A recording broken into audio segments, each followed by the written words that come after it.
Programme میں خوش آمدید ناظرین. اور غزی صاحب، حکومت وقت کی طرف سے ابھی خالد صاحب نے ذکر کیا کہ جو پیکیجز اناؤنس کیے جاتے ہیں وہ بڑے تمطراق کے ساتھ اور بڑی دھوم دھام کے ساتھ. ایک تو امپلیمنٹیشن کتنی ہوتی ہے، اور دوسرا یہ کہ جو اصل نقصان ہے اس کے اندر اس پیکیج کا حصہ کتنا ہوتا ہے. سلیم صاحب نے جو بات کی ڈیولپمنٹ کے حوالے سے، خالد صاحب نے بڑے تجربے کار اس پہ اپنی رائے دی، اپنے انداز سے. میں اس کی بات کے ایک حصے 100% متفق ہوں.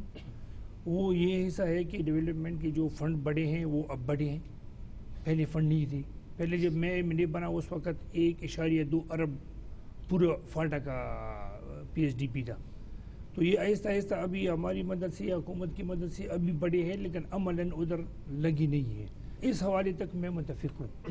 جو انہوں نے ممبرانی قومی اسمبلی یا پارلیمنٹرین کا ذکر کیا اس سے میں 100% ایگری نہیں کرتا. یہ بالکل ہماری معاشرے کا ایک غلط روایت بن گیا ہے. PSDP یہ خالد عزیز صاحب بیٹھے ہیں، یہ اس کا ایکسپرٹ ہیں. یا اینول ڈیولپمنٹ پروگرام کا ممبر کے ساتھ کوئی تعلق نہیں ہوتا. اس میں ممبر یہ ضرور کہہ سکتے ہیں کہ یہ اسکول وہاں بننا چاہیے. اگر آپ کو 3 اسکول ایک ایجنسی بھی بنانے تو آپ سے یہ رائے لیتے ہیں. نہ ممبر کو ایک پیسہ ملتا ہے، نہ ممبر کا اس پیسے سے کوئی تعلق ہوتا ہے. براہ راست ممبر کو اپنی نوٹیفیکیشن پہ ایک دوسرے پروگرام میں PWP1 اس میں 1 کروڑ روپے سالانہ ملتا ہے، اور ایک ہے PWP2 یا اس کو پرائم منسٹر اسپیشل فنڈ کہتے ہیں. اس میں 5 کروڑ سے لے کر زیادہ سے زیادہ ایک سال 10 کروڑ ملے، باقی 6 کروڑ 8 کروڑ یہ سالانہ ہوتا ہے.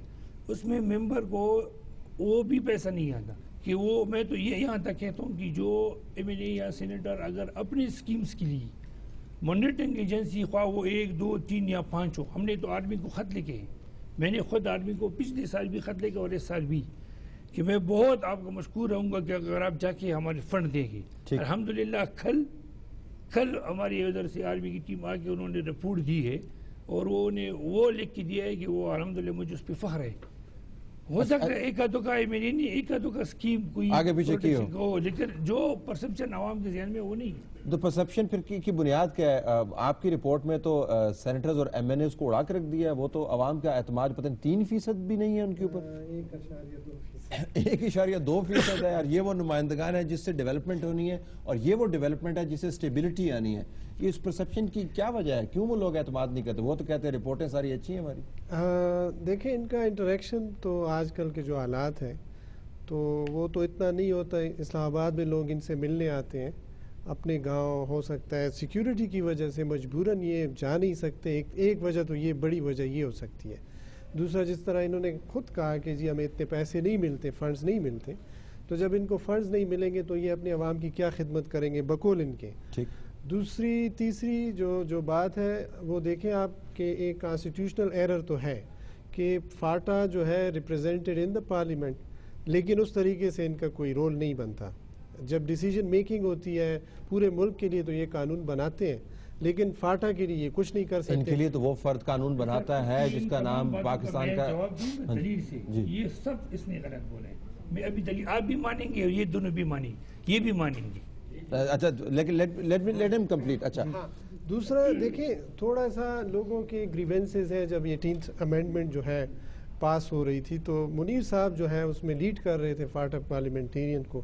اب اندر ان کی جو اپنی جو مجبوریاں ہیں وہ ایک علیحدہ بات ہے، لیکن جو عام عوام ہے وہ یہ دیکھتے ہیں کہ جی فاٹا ایک اتنا برننگ ایشو ہے، اس پہ جو ہے ہمارے جو ہے 19-20 جو پارلیمنٹیرینز ہیں انہوں نے کوئی ایک لفظ تک نہیں کہا، اس پہ کوئی بحث نہیں ہوئی، کوئی بات نہیں ہوئی. یہ پرسپشن ہے. ہاں، اور جو آخری بات ہے وہ یہ ہے کہ they are not representing any political party.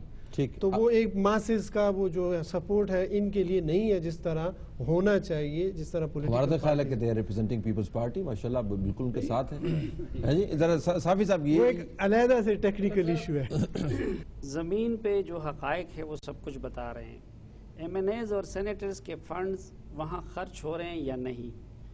Bajaur میں، محمد میں تو چلو میں اور آپ جا سکیں گے یا نہیں. ان کے حلقے کے لوگ ادھر روزانہ احتجاج کر رہے ہو، جا کے ان سے پوچھ لیں کہ آپ کے حلقے میں کتنا فنڈ لگا ہے کتنا نہیں. نمبر 1.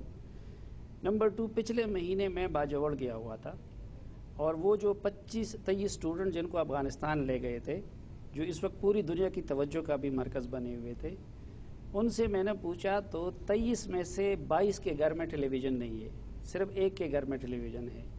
23 میں سے 14 وہ ہیں کہ جو مزدوری کرتے ہیں پالش وغیرہ کی اور ادھر پنجاب میں آ کے کرتے ہیں، اور یہ باجوڑ ایجنسی آپ دیکھ رہے ہیں کہ وہ قبائلی علاقوں کا پنجاب ہے، رقبہ کم، آبادی زیادہ، دیر کے ساتھ نزدیک، وہاں پہ آج بھی غربت کی یہ حالت ہے۔ تو اگر یہ فنڈز ادھر خرچ ہو رہے ہیں تو کہاں ہو رہے ہیں؟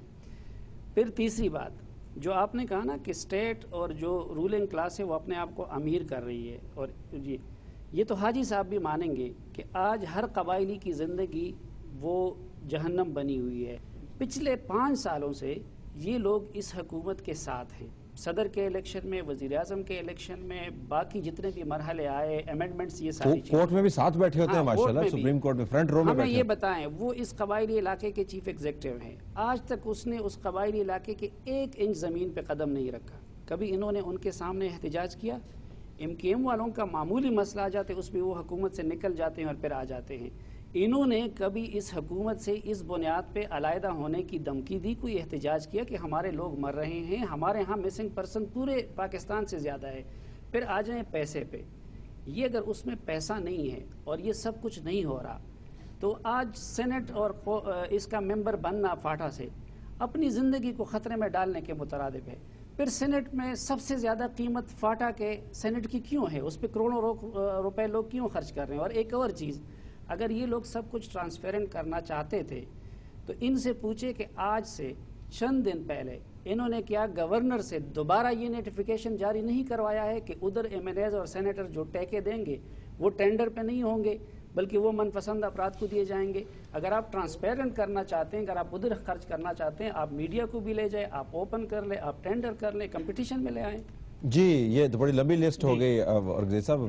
آپ میرے حلقے میں جائیں، میں نے پہلے میں جو الیکٹ ہوا 5 سال بعد دوبارہ میں نے 54% ووٹ لی، دوبارہ مجھے اپنے حلقے کے لوگوں نے 72% ووٹ دی۔ میں اب بھی چیلنج کرتا ہوں کہ اس بار میں یا میرا جو بھی بندہ ہوگا وہ 80% سے زیادہ ووٹ لے وہ گا۔ تو شوکت عزیز صاحب بھی تھر سے الیکٹ ہو گئے تھے۔ نہیں تھر تو میں تھر سے نہیں ہوں، ویسے کہہ رہا ہوں اٹک سے بھی الیکٹ ہو گئے تھے، فاٹا سے کوئی ممبر دوبارہ نہیں آ سکتا۔ میں آپ کو تیسری بار کا بھی اسی وجہ سے کہتا ہوں۔ اس کے علاوہ وہاں 4.5 ملین روپے کے ٹینڈر نومینیشن سے کام ہو رہے ہیں، مختلف ادارے، مختلف NGOs، مختلف انسٹیٹیوشن کر رہے ہیں۔ اگر پولیٹیکل ایجنٹ کو اس میں یہ نہیں کہ MNA کا، وہ ایک MNA کا بندہ بتائی، چند ہیں، چند سینیٹر MNA ہوں گے، اس کو یہ ہے کہ آپ پولیٹیکل ایجنٹ وہاں آپ ہمارے حلقے میں نے ان کو بلا کے چیلنج کیا کہ آپ آ جائے۔ میرا جو حلقہ ہے NA 38، اس میں 63 سال میں 4 مرتبہ اٹیمپٹ ہوا ہے ٹینڈر سے کام کرنے کی، 4 مرتبہ ڈسپیوٹ، 5 سال کے بعد اسکیم کینسل۔ تو یہ علاقے کے ساتھ دشمنی، آپ ان لوگوں کو ٹیکے دے دیں، نومینیٹ ان لوگوں کو کرے جو آپ کو پسند ہو، جو آرمی کو پسند ہو، جو کسی اور کو پسند ہو، لیکن اس سسٹم کو آپ باقاعدہ ایک قانونی شکل کے بغیر نہیں سکتے۔ اس کی علمی کا میں دوسری بات کہتا ہوں، بہت ضروری، یہ بہت ہو رہی ہے لوگ جس کو پتہ نہیں ہوتا وہ اس طرح بات کہتے ہیں کہ نہیں، میں نے اس کے رپورٹ کو شروع سے کہا کہ میں اس کو نہیں مانتا، میں دوسری بھی NGO کے رپورٹ کو 100% نہیں مانتا، اس میں بہت ساری غلطیاں ہیں۔ اس کا رپورٹ ایک تحصیل پہ مبنی ہے، اس تحصیل کا جو قبیلہ ہے وہ نور الحق قادری کا مکمل مخالف ہے، تو وہ تو یہ کہے گا کہ میں نے وہاں نہیں آتے، اس کی دشمنی ہے میں نہیں کیا، اس کی 4 بندوں کو وہاں مین روڈ کے اوپر قتل کیا گیا، بھائی کو قتل کیا، چچا کو۔ اچھا میں 18 امینڈمنٹ کی، یہ چھوڑے بات 18، اس کو یہ پتہ نہیں ہے کہ قومی اسمبلی فاٹک کی لیجسلیشن نہیں کر سکتی۔ میں وہاں اگر ممبر بنا تھا، میں اس میں بیٹھا ہوں، انہوں نے ہمارے احترام مند مجھے وہاں بٹھایا کہ آپ آزاد ممبرانوں کی بھی یہ نمائندگی کرے، فاٹک بھی کرے، تمام پاکستان کے ساتھ، لیکن ہم نے اس موجودہ پارلیمنٹ کے ممبران نے جو لیجسلیشن فاٹک کی لیے کی ہے وہ ایک تاریخ لکھی گئی، FCR کے امنڈمنٹ، پولیٹیکل پارٹیز ایکٹ، اس نے کہا وہ بھی نہیں پارٹی ایکٹ۔ یہ کس نے لایا؟ اس نے لایا، کسی اور نے لایا؟